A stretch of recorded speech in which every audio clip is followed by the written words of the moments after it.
Medical science کا جو موضوع ہے وہ ہے انسان کو باہر سے ٹھیک کیا جائے. گھٹنوں میں درد ہے ڈاکٹر ٹھیک کر دے گا, دل میں پین ہو رہا ہے ڈاکٹر ٹھیک کر دے گا. لیکن جو اندر کی بیماریاں ہیں جس کو روحانی بیماریاں کہتے ہیں, آپ کے دل میں حسد ہے, بغض ہے, دنیا کی محبت ہے, تکبر ہے, تو یہ چیزیں ڈاکٹروں کا کام نہیں ہے ٹھیک کرنا, بلکہ یہ ڈاکٹروں میں بھی ہو سکتی ہیں. ہو سکتی کیا ہے, ہوتی ہیں. یہ سائنسدانوں میں بھی ہوتی ہے, سیاستدانوں میں بھی ہوتی ہیں. خواہشات کی پیروی کرنا, قرآن کہتا ہے افرأیت من اتخذ الہہ ہواہ, کیا آپ نے اس شخص کو دیکھا جو اپنی خواہشات کو خدا بناتا ہے, اس کا جو دل چاہتا ہے وہ کرتا ہے. اب اگر آپ ڈاکٹر صاحب کو بتائیں کہ ڈاکٹر صاحب میرے اندر ایک بیماری ہے, میرا جو موڈ ہوتا ہے میرا وہ کرنے کو دل چاہتا ہے, تو ڈاکٹر اس کو بیماری مانے گا؟ کبھی بھی نہیں مانے گا.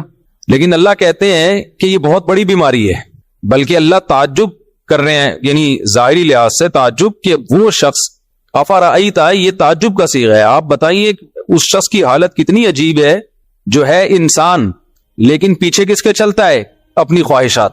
وہ کہتا ہے میرا دل یہ چاہتا ہے میں یہ کروں گا, یہ دل چاہتا ہے میں یہ کروں گا, یہ دل چاہتا ہے تو میں یہ کروں گا. وَأَضَلَّهُ اللَّهُ عَلَىٰ عِلْمٍ, اور اللہ نے اس کو علم کے باوجود گمراہ کیا ہے. علم کے باوجود کا مطلب جو آدمی اپنی خواہشات کے پیچھے چلتا ہے نا, اس کو بہت دفعہ پتا ہوتا ہے کہ جو کام میں کر رہا ہوں یہ غلط ہے, پھر بھی کر رہا ہوتا ہے. وہ جو خواہشات کے غلام ہوتے ہیں, تو یہ ایک باطنی بیماری ہے, اس کا دنیا میں کسی کے پاس علاج نہیں ہے.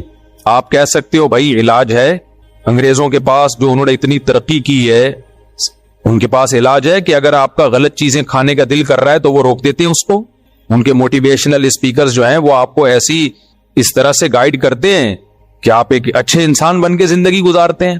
اس کا جواب یہ میرے بھائی ایسا نہیں ہے. اگر ان کے پاس ہدایت ہوتی تو وہ شراب نہ پیتے, وہ زنا نہ کرتے, وہ خاندانی نظام کو تباہ و برباد نہ کرتے, وہ خدا کے وجود کا انکار نہ کرتے, وہ ناشکرے نہ ہوتے اپنے بنانے والے کے.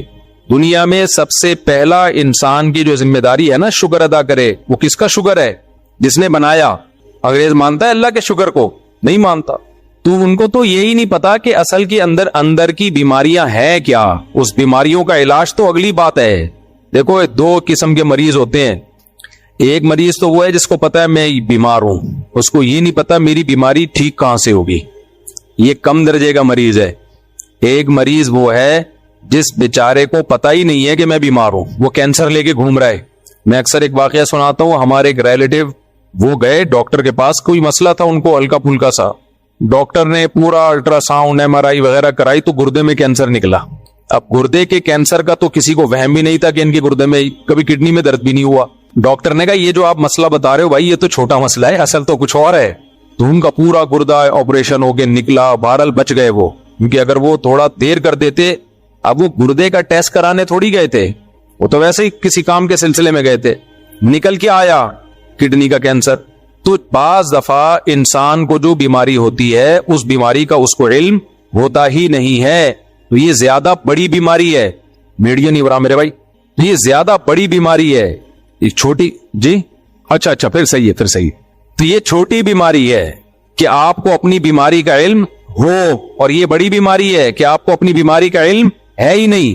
تو کافر جو ہے وہ چھوٹا بیمار نہیں ہے, وہ بڑا بیمار ہے, وہ بڑا بیمار ہے. اس کو یہ پتا ہی نہیں ہے کہ میرے اندر بیماریاں ہیں کیا, ناشکری. قرآن کہتا ہے کافر ان الانسان لربہ کفورا, انسان اپنے رب کا چھوٹا ناشکرا نہیں بہت بڑا ناشکرا ہے. تو آپ وہ ایک بات بتاؤ, شکر گزار اچھا ہوتا ہے, ناشکرا اچھا ہوتا ہے, یا شکر گزار اچھا ہوتا ہے؟ شکر گزار اچھا ہوتا ہے نا. ناشکرا غیر اخلاقی حرکت ہے نا. تو اللہ کہتے ہیں سارے کافر کیا ہیں؟ ناشکرے. اور ہم کہتے ہیں کہ سارے کافر کیا ہیں؟ مسلمانوں سے اچھے. ہم کہہ رہے ہوتے ہیں نا منہ سے, ارے مسلمانوں سے اچھے ہیں, تو اللہ ان کو یہ کیوں کہہ رہا ہے کہ بہت بڑے ناشکرے ہیں؟ یہ وجہ کیا ہے کہ وہ یہ فیصلہ ہی نہیں کر پا رہے ہیں کہ اصل بیماری ہے کیا, غیر اخلاقی کام ہے کیا. انہوں نے خود سے غیر اخلاقی اور اخلاقی کا معیار متعین کر لیا خود سے. زنا کرنے والے کو برا نہیں سمجھتے, وہ ماں باپ کے ساتھ برا سلوک کرنے والے کو برا نہیں سمجھتے, وہ شراب پینے والے کو برا نہیں سمجھتے, وہ اللہ کا انکار کرنا, اللہ کے ساتھ غیروں کو شریک کرنا, اس کو برا نہیں سمجھتے وہ. تو اس لیے اللہ تعالی نے قرآن مجید اس لیے نازل کیا کہ اللہ نے فرمایا فیہ شفاء لما فی الصدور, تمہارے سینوں کے اندر جو بیماریاں چھپی ہوئی ہیں, جو برائیاں چھپی ہوئی ہیں, اس سے شفا صرف اور صرف قرآن سے ملے گی. قرآن کے علاوہ کوئی اور ذریعہ نہیں ہے. تو اب یہ جو میں نے آیت پڑھی ہے نا, اس میں بھی اللہ نے انسان کی اخلاقی بیماری کا تذکرہ کیا کہ ایک بہت بڑا ٹیکنیکل فالٹ انسان میں پایا جاتا ہے. ان الانسان خلق ہلوعا اذا مسہ الشر جزوعا واذا مسہ الخیر منوعا. فرمایا بہت بڑا ٹیکنیکل فالٹ یہ ہے, مینوفیکچرنگ فالٹ ہے انسان کے اندر, کہ جب اسے کوئی مصیبت آتی ہے تو یہ اس مصیبت میں بے صبرا ہو جاتا ہے, حالانکہ یہ نہیں دیکھتا کہ یہ مصیبت دی کس نے ہے, اللہ نے. تو جو خدا مصیبت دے سکتا ہے وہ مصیبت ہٹانے پر قدرت رکھتا ہے کہ نہیں رکھتا؟ کیوں نہیں بھائی قدرت رکھتا وہ. تو یہ مایوس ہونا شروع ہو جاتا ہے. تو کافر کے اندر ایک ٹیکنیکل فالٹ کیا ہے؟ مصیبتوں میں کیا ہونا؟ مایوس. دوسروں کو وہ سمجھا رہے ہوں گے مایوسی بری چیز ہے, ان کے ڈاکٹر خود مایوس ہو رہے ہوں گے. میں اس پر ایک چٹکلا مجھے یاد آتا ہے. پہلے ایک ڈاکٹر تھے, بڑے زبردست نفسیاتی ڈاکٹر, وہ خود ڈپریشن میں چلے گئے تھے ایک دم. وہ خود بتا رہے ہیں کہ مجھے خود انہوں نے بتایا کہ میں لوگوں کی ڈپریشن کا علاج کرتا تھا. ایک دفعہ مجھے کوئی ٹینشن ہوئی تو میں ڈپریشن میں چلا گیا اور کہنے لگا میرا علاج کون کرے گا. تو بھائی ڈاکٹر کے پاس بھی علاج نہیں ہے اس کا. تو مجھے وہ اس پہ ایک چٹکلا یاد آتا ہے. ایک آدمی جو تھا نا, اس کی لاٹری میں 5 کروڑ روپے نکلے. کتنے روپے؟ 5 کروڑ روپے. اب غریب آدمی تھا, اس کو کمپنی جا کے بتا دیتی تمہارا 5 کروڑ روپے نکلا ہے, تو ڈر یہ تھا کہ خوشی سے مر نہ جائے گی. بھائی ایک دم بتا دیں گے تمہارے. اس نے تو چلتے ہوئے کوئی لاٹری ایسی خرید لی کہ یار 5 روپے کی مل رہی ہے, نکل کتنے آئے؟ 5 کروڑ. اس کو اب کمپنی کو ڈر یہ تھا کہ ہم نے اس کو بتایا نا تمہارے 5 کروڑ نکلے ہیں, تو یہ خوشی سے کیا ہو جائے گا؟ مر نہ جائے. تو کمپنی نے ایک ڈاکٹر, ایک نفسیاتی, جو نفسیات کا علم, نفسیاتی ڈاکٹر کہنا نہیں چاہیے, وہ ڈاکٹر ہی نفسیاتی ہے تو پھر وہ کیا علاج کرے گا. ایک ڈاکٹر نے مجھے کہا یار ہم نفسیاتی ڈاکٹر تھوڑی ہیں, ہم تو بالکل نارمل ڈاکٹر ہیں. نفسیاتی تو اسے کہتے ہیں جو خود پاگل ہو چکا ہو نا. نفسیات کا علاج کرنے والے ڈاکٹر, سائیکولوجسٹ, سائیکیٹرسٹ تو میڈیسن وغیرہ کے ذریعے کرتا ہے نا, وہ بھی ٹھیک ہے, چلو ہمیں ابھی کوئی. تو ڈاکٹر کو ہائر کیا کہ اس کو جا کے تم نے بتانے کہ 5 کروڑ روپے نکلے ہیں, لیکن اس طرح سے بتانا کہ یہ مر نہ جائے کہیں خوشی سے. ڈاکٹر نے کہا, کوئی بھی غریب ڈاکٹر تھا, اس نے کہا کوئی مسئلہ نہیں ہے. ڈاکٹر گیا اس کے پاس آرام آرام سے بتانے کے لیے نا, کہتے دیکھو تمہارے نا 5 لاکھ روپے نکلے ہیں, تو میں تمہیں 5 لاکھ روپے دوں گا, لاٹری میں 5 لاکھ روپے نکلے, تو تم کیا کرو گے اس 5 لاکھ کا؟ اس نے کہا یار زبردست, یہ تو بڑا زبردست ہے, میں 5 لاکھ روپے کا یہ بناؤں گا, یہ بناؤں گا, عمرہ کروں گا, فلانا کروں گا, ڈمکانا کروں گا. اچھا, کہہ رہے نہیں ایکچولی تمہارے 10 لاکھ روپے نکلے ہیں. آہستہ آہستہ اس کو عادی بنا رہے. تو اب بتا تو 10 لاکھ کا کیا کرے گا جب میں تجھے 10 لاکھ دوں گا؟ اس نے کہا 10 لاکھ کا پھر میں یہ کروں گا, اور کچھ چیزیں بتا دی. ہوتے ہوتے 2 لاکھ, 3 لاکھ, 1 کروڑ, 2 کروڑ, 3 کروڑ, 4 کروڑ. جب 5 کروڑ پہ آیا نا, بولا یار تیرے 5 کروڑ نکلے, بتا تو کیا کرے گا؟ کہہ رہے میں سارے تجھے دے دوں گا. تو ڈاکٹر مر گیا خوشی سے. سمجھ رہے ہیں نا, جو ڈاکٹر ہے نا وہ کلٹی. وجہ کیا ہے بھائی؟ اس کو تو سنبھالنے والا ڈاکٹر تھا, وہی خبر جب ڈاکٹر کو ملے گی اس کو کون سمجھائے گا؟ سمجھ میں آ رہی ہے بات؟ وہ بھی تو عام انسانوں کی طرح کا ایک انسان ہے نا. تو یہ جو ڈپریشن کے ڈاکٹر ہوتے ہیں نا, آپ کی ڈپریشن ختم کرنے والے اور آپ کے مسائل کا حل کرنے والے, بھائی یہ بھی ہماری طرح کے کیا ہیں؟ انسان.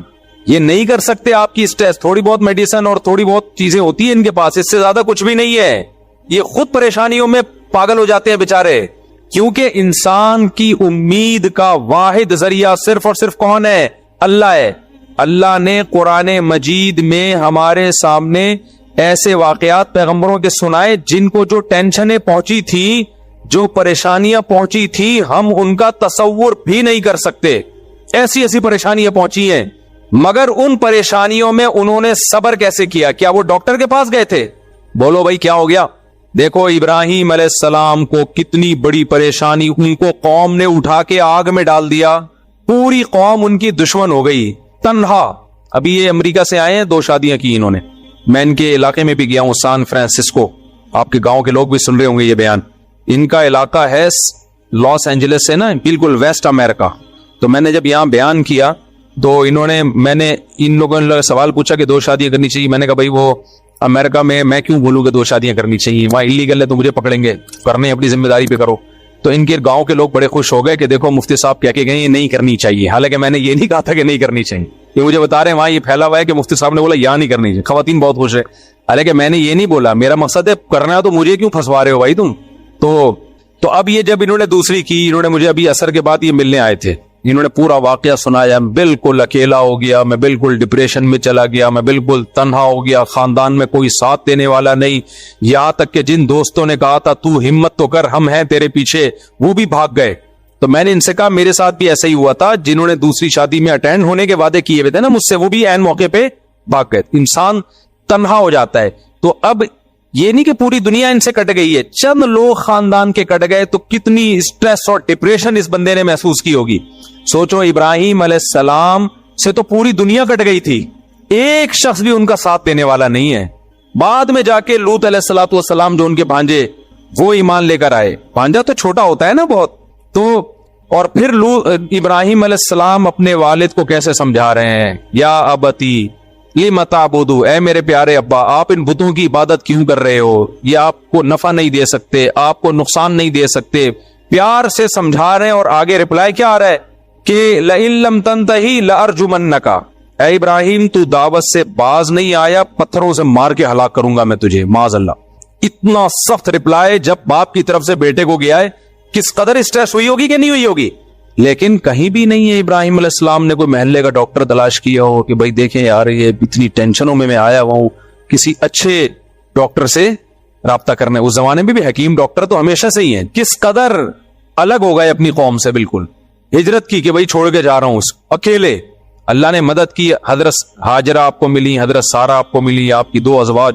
پھر دوسری اس سے بڑی ٹینشن, آپ نے حکم دیا اپنی بیوی ہاجرہ کو کہاں چھوڑ کے آؤ, مکہ میں. کتنا دور ہے وہ علاقہ بھائی, ریگستان کا سفر ہو, اونٹوں کا سفر ہو, ارض شام سے چل کے آپ جب جہاز میں سفر کرتے ہو آپ کو نظر آتا ہے نیچے ریگستان. سڑکیں وڑکیں تھوڑی تھی, ریگستان میں سفر کرنا ہے اپنی محبوب زوجہ کو لے کے. کہاں, ایسی جگہ جہاں مکہ میں ایک انسان بھی نہیں, کوئی بشر بھی نہیں, وہاں پہنچا کے واپس آ جانا ہے. کس قدر اسٹریس اور ٹینشن کا کام ہے یا نہیں ہے. جا رہے ہیں اپنی زوجہ کو دودھ پیتے بچے کے ساتھ چھوڑ کے واپس آ رہے ہیں. زوجہ بھی پریشان, بھائی یہ کیوں.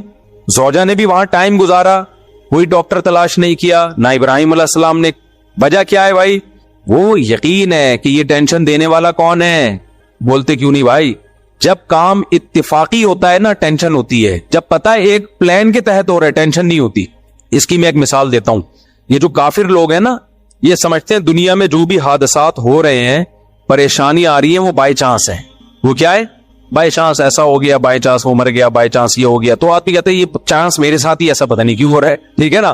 اس کی مثال دیکھو, آپ کہیں جا رہے تھے, آپ جب زمین پہ بیٹھے اتفاق سے نیچے کانٹا تھا, تاڑ کر کے چپ گیا, آپ کی چیخ نکلے گی نا, غصہ بھی آئے گا, یار یہ کیا مصیبت ہے یار, یہ کون سوئی بھول گیا تھا یہاں پہ.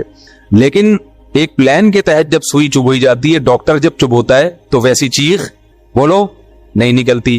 بلکہ انسان اپنی چیخ پہ کیا کرتا ہے, کنٹرول. بلکہ ڈاکٹر بھی کہتا ہے کنٹرول, یہ خود نہیں لگ رہی ہے, باقاعدہ میں لگا رہا ہوں. آپ کو تسلی بھی ہوتی ہے, یار یہ ڈاکٹر ہے, یہ میرا خیر خواہ ہے, یہ میرے فائدے کے لیے ٹیکا لگا رہا ہے. مسلمان کو یہ پتا ہوتا ہے کہ جو پریشانیاں میرے اوپر آ رہی ہیں بائی چانس نہیں آ رہی ہیں, یہ پریشانیاں کون دے رہا ہے.